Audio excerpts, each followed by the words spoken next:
샬롬. 주님의 평화가 오늘 예배하는 여러분의 삶에 깃들기를, 가득하기를 축복합니다. 오늘도 손을 뻗어서 우리 옆에 계신 분과 이렇게 인사 나누기 원합니다. 하나님이 당신을 사랑하십니다. 함께 예배드릴 수 있어 참 감사합니다. 함께 예배드릴 수 있어 감사합니다. 여러분, 오늘은 양 이야기를 좀 하면서 시작하려고 합니다. 양. 여러분, 양 하면 가장 먼저 떠오르는 이미지, 느낌이 어떤 느낌이신가요? 양. 양. 부드럽고 또 복슬복슬하고 약간 귀여운 이미지가 떠오를 수 있죠. 저도 그렇게 어려서부터 이제 어린이 찬송가에도 목자와 양과 같은 그 관련된 찬양들이 많아서 양이 정말로 온순하고 또 귀엽고 마냥 순진한 줄만 알았습니다. 제가 제주도의 양떼 목장에 한번 방문한 적이 있었는데 그 양떼 목장에서는 먹이 주는 이 프로그램이 있었던 것이죠. 돈을 주고 아이들과 함께 여름이었습니다. 러닝화를 신었으니까 발이 그렇게 시원하게 통풍 잘 되는 매우 가벼운 운동화를 신고 갔던 것이죠. 먹이를 주려고 이제 양떼에 있는 우리에 들어갔는데 양들이 정말 우리 예담이처럼 이렇게 작고 귀여운 양떼들이 몰려오는 것이 아니고 누굴까요? 저처럼 정말 덩치가 큰 양들이 배가 고팠는지 아니면 관광객들에 의해서 그렇게 길러졌는지는 모르겠으나 마구 달려오는 거예요. 사실 순간적으로 너무나도 놀라고 무서웠습니다. 저만한 양이 몰려왔기 때문에 조금 두려움을 느꼈는데 그래도 양이니까 하고 조금 마음을 가라앉히고 이제 밥을 주려고, 먹이를 주려고 뚜껑을 열었거든요. 근데 양이 이렇게 두 발로 서는 거예요. 그거까지도 괜찮았는데 먹이를 줬죠. 근데 그 두 발로 섰던 양이 그 앞발을 저의 그 러닝하시는 그 가벼운 발을 탁 밟는 게 아니겠어요? 발이 너무 아프더라고요. 정말 그 골절까지는 아니었지만 좀 더 과장하자면 그 정도로 그 양 굽에 제가 밟힌 사건이 있었습니다. 그때 이후로 양이 정말 그냥 온순하고 귀엽고 그냥 착한 순한 이런 양은 아니구나. 정말 때로는 무섭기도 하고 이렇게 먹이를 향해서 돌진하는 그런 습성도 있구나. 그런데 그런 양도 경험하고 나서 제가 한번 설교를 준비하면서 한번 검색을 해봤어요. 양. 이런 재미있는 기사가 있었습니다. 호주에 크리스라는 양의 이름도 있습니다. 크리스라는 양은 주인을 피해서 도망을 갔다고 해요. 그것도 6년 동안이나. 털 깎이기 싫어서 어쨌든 도망갔다는 기사입니다. 사람들의 생각이겠죠. 어쨌든 도망을 갔는데 6년 동안이나 자기 혼자 자기 고집대로 방황하다가 6년 만에 그 양을, 크리스라는 양을 발견하게 된 거예요. 그랬더니 그 양이 결과가 어떻게 됐냐면 털이 보통 그때는 이제 털을 깎으면 세계 기록 이런 행사가 있었나 봅니다. 42kg이나 털이 나왔다고 해요. 그동안에 이제 어쨌든 이발도 안 하고 어쨌든 혼자서 방황하면서 그렇게 지냈던 것이죠. 세계 기록을 경신했다고 합니다. 그 무게, 털의 무게로 인해서.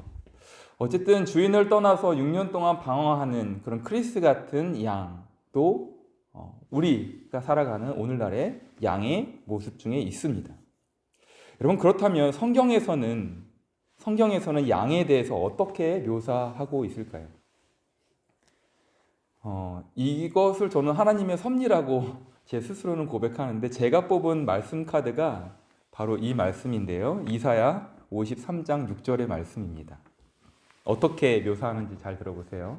이사야 53장 하면 여러분 떠올리시는 말씀이 있긴 할 텐데 고난받는 종의 기도, 그 내용에 담겨있는 말씀이거든요. 이사야 53장 6절. 우리는 다 양 같아서. 여기까지는 좋습니다. 순할지 귀여울지 어떨지. 근데 그 뒷부분에 우리는 다 양 같아서 그릇 행하여 각기 제 길로 갔거늘. 그 양들이 다 그릇 행하면서 자기가 원하는 길로 간다라는 거예요. 그런 양과 같은 모습이 우리라는 거죠.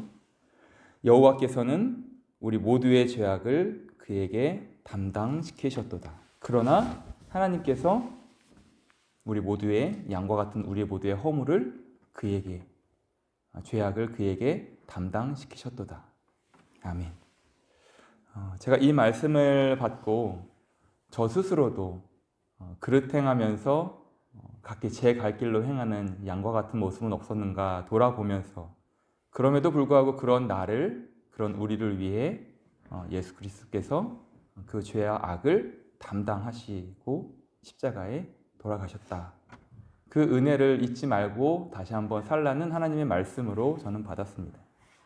그런데 오늘 시편에서는 그런 양들을 위해 두 팔 벗고 나선 선한 목자에 대해서 소개하며 찬양합니다. 목자와 양은 동전의 양면처럼 늘 함께 언급되는 관계입니다. 철부지처럼 고집 부리면서 각기 제 길로 가는 양들을 푸른 풀밭에 누이고 쉴만한 물가로 인도하면서 그 영혼까지 소생시키는 선한 목자.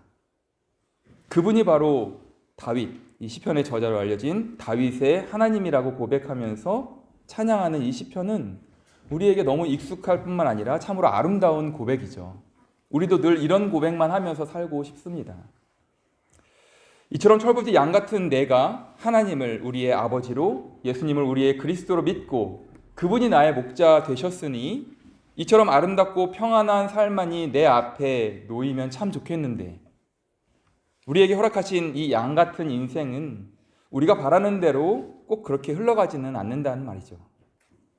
그런데 그런 상황에서도 목자를 신뢰하고 따라올 수 있냐라고 우리에게 질문하는 것입니다. 100번 양보해서 3절 후반절에 고백하는 것처럼 양 같은 우리를 의의 길로, 의로운 길로, 정의의 길로 인도하시는데 그 목적이 자기 이름을 위하여 그렇게 하신다는 것도, 그 목적이 의를 행하는 나의 이름을 드높여 주시기 위함이 아니라 자기의, 하나님의 이름을 드높이기 위하여 하신다는 것도 어느 정도 그리스도인으로서, 하나님의 아들, 딸로서 받아들일 만한, 감당할 만한 말씀이죠. 그렇지 않습니까? 우리는 하나님의 영광을 위하여 사는 존재라고 이미 하나님께서 말씀하셨기 때문입니다. 철부지 양보다는 목자가 인도하는 대로 순종하며 살아야 목자도 좋은 양떼를 가졌다 할 것이고 양도 목자의 품에서 평안할 것이기 때문입니다. 그런데 오늘 시편을 통해 하나님은 우리에게 질문합니다. 그래? 그러면 생명이 왔다 갔다 하는 순간에도 양 같은 우리가 목자를 신뢰하고 끝까지 따라올 수 있겠느냐라고 말이죠. 여러분, 생명이 왔다 갔다 하는 순간에도 우리의 목자 되신 하나님을 온전히 신뢰하며 따라가실 수 있겠습니까?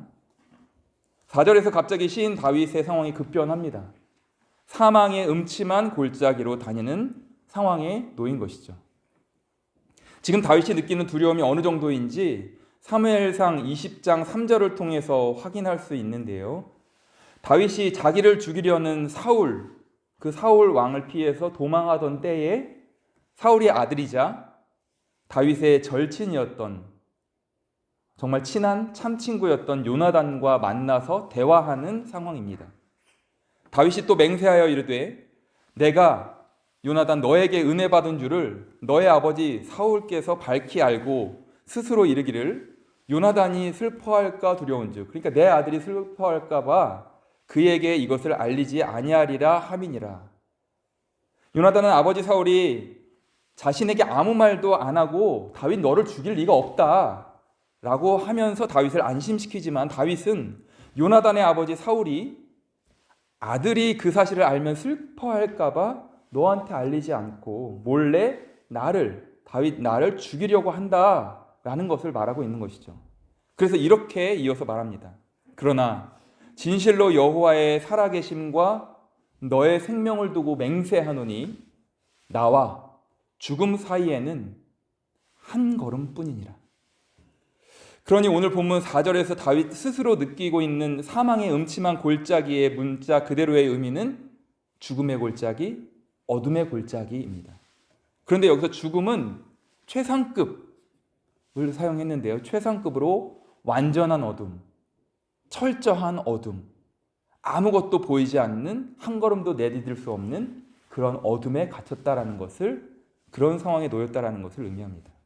정말로 죽음이 코앞에 있음을 말하는 것이고, 여러분 이것은 이미 다윗이 과거에 내가 이런 적이 있었는데 그 사망의 음침한 골짜기를 다닐지라도 해를 두려워하지 않을 것은이라고 말하는 것이 아니라 지금 현재 진행형입니다. 내가 지금 과거를 회상하는 장면이 아니고 지금 내 상황이 그렇다라고 현재 진행형으로 말하고 있는 거예요.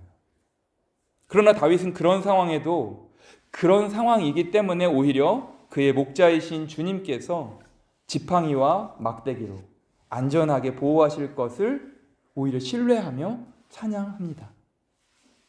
여러분, 목자에게 지팡이는 양이 목자가 인도하는 바른 길로 갈 수 있도록 그의 발걸음을 이렇게 툭툭 치면서 곁길로 새지 않도록 하는 역할도 하겠지만, 그러나 앞에가 이렇게 둥그렇게 구부러져 있어서 손잡이가 어린 양이 구덩이에 빠졌을 때는 그 동그란 부분으로 허리춤을 메어가지고 꺼내주기도 하고, 언덕을 못 올라갈 때는 엉덩이를 받쳐주면서 그 언덕을 올라갈 수 있도록 도와주는 역할이 바로 목자의 지팡이 역할입니다.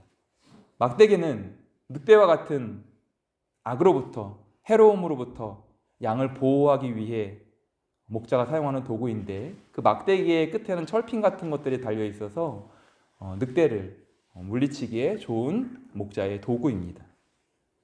다윗이 고백하는 하나님은 바로 그런 분이라는 거예요.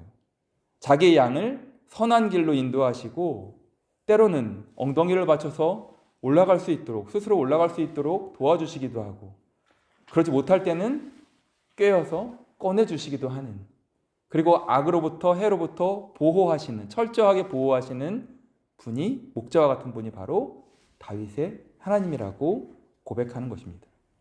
그런 전능하신 목자라는 거죠.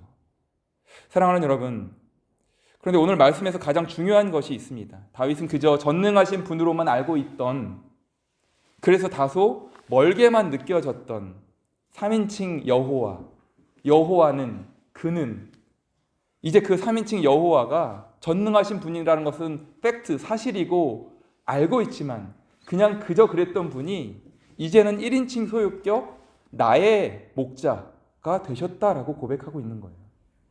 여러분, 이 놀라운 사실입니다. 이것은 바로 하나님과 내가 더욱 가까워졌다라는 관계의 변화를 의미합니다. 그저 초월자로서 전능하신 하늘의 하나님으로만 알고 있던, 그렇게 믿었던 분이 이제는 나와 함께하는 내 제자로서 사랑하는 나의 아버지가 된 것입니다. 그래서 나의 목자께서 바로 내 옆에서 지팡이로 내가 내디뎌야 할 길을 인도하시고, 구덩이에서 낑낑댈 때는 엉덩이를 받쳐주시기도 하고, 늑대같이 두려운 상황이 몰려올 때는 막대기로 철저하게 보호하신다라는 믿음에까지 이 신앙인은, 이 다윗은 이르게 된 거예요. 그렇다면 오늘 나에게, 여러분에게 하나님은 어떤 분이신가요? 그저 초월자로서, 과학자들도 저 너머에 계신 인간이 범접할 수 없는 그 어떤 신은 인정한다고 하죠. 인간이 아무리 가설을 세우고 연구한다고 하더라도 이 세상에 일어나는 모든 섭리 가운데 인간이 깨달을 수 없는 신의 영역이 있다라고 인정합니다. 그 신이 과연 우리가 믿는 하나님이냐의 문제는 기독교, 우리 개신교, 우리의 문제이죠. 그들은 무신론이 아니라 유신론, 과학자들마저도 신을 인정합니다. 많은 사람들이 그렇게 신의 영역을 인정해요. 저마다 찾는 신이 달라서 문제가 될 뿐이죠. 그렇게 초월자로서의 신은 모두가 압니다. 그런데 오늘 바로 그 초월자로서 저 멀리 계신 분에서 나에게, 내 안에 함께 임재하시고 나와 함께 하시는 분으로서의 그 나의 목자를 이 시편의 시인은 고백하고 있는 것이죠. 우리의 하나님은 우리를 지극히도 사랑하셔서 시간을 뚫고 공간을 뚫고 이 땅 가운데 오신 나의, 여러분의, 우리의 목자이십니다. 할렐루야. 둘째 아들 세영이가 먼저 그런트슐레를 다니게 되어서 집에서 가깝지만 한 일주일 정도는 등교와 하교를 함께 했습니다. 혼자서도 안전하게 다닐 때까지 함께 한 것이죠. 근데 첫째 아들 세윤이는 동생보다 한 달 정도 늦게, 물론 여러분들의 도움으로 김나지움에 입학했고 30분 정도는 걸어갈 거리에 있습니다. 체육활동을 해서 힘들어할 때는 엄마가 가방도 들어주면서 세영이 때처럼 세윤이가 길이 익숙해질 때까지 매일 함께 했습니다. 부모로서. 그런데 어느 날 문득 제게 이런 생각이 들었습니다. 이제는 세윤이 혼자 집까지 올 수 있도록 도와줘야겠다. 물론 왔다 갔다 하는 왕복이 저에게 힘들기도 했지만, 그래서 세윤이에게 세윤아, 이제 혼자서 집까지 걸어가 볼래? 아빠가 뒤에서 따라갈게. 처음에는 5m 떨어진 거리를 유지하다가 10m, 15m, 그러다 눈에 보이는 최대한의 50m까지 멀어졌습니다. 가끔씩 뒤돌아보면서 아빠가 뒤에서 잘 따라오는지 확인하던 아이도 이제는 자신감이 생겼는지 집까지 막 뛰어가더라고요. 저는 그런 아들의 뒤를 따라가면서 이런 생각을 했습니다. 하나님도 나를 이렇게 바라보고 계시겠구나. 때로는 가방도 들어주시고, 때로는 가까이서, 때로는 멀찌감치 떨어져서 내가 스스로 포기하지 않고 지금 허락된 이 땅을 살아내며 영원한 하나님 아버지의 집까지 잘 걸어갈 수 있도록 지금도 함께 계시고 앞으로도 늘 나와 함께 하시겠구나. 사랑하는 여러분, 우리는 눈에 보이지 않는 하나님이시기에 때로는 하나님이 나와 함께 하지 않는 것처럼 느껴질 때도 있습니다. 그러나 하나님은 늘 우리와 함께하고 계심을 여러분 믿으시기 바랍니다. 마치 아들의 하굣길을 뒤따라 걷는 아빠처럼, 힘들 때는 대신 가방 들어주는 엄마처럼 하나님은 우리와 늘 함께 하십니다. 기도해 주신 임마누엘의 그 신앙이, 그 믿음이 날로 더욱 단단해지기를 축복합니다. 새롭게 열어주신 2026년에도 나의 목자 되신 주님과 동행하며 전능하신 여호와께서 나의 목자 되시니, 전능하신 여호와께서 나의 목자 되시니, 3인칭이 아니라 이제는 1인칭 소유격 나의 목자가 되어주시니 내게 부족함이 없다라는 그 믿음의 고백이 우리 삶에 가득 넘쳐나기를 주님의 이름으로 간절히 축원합니다.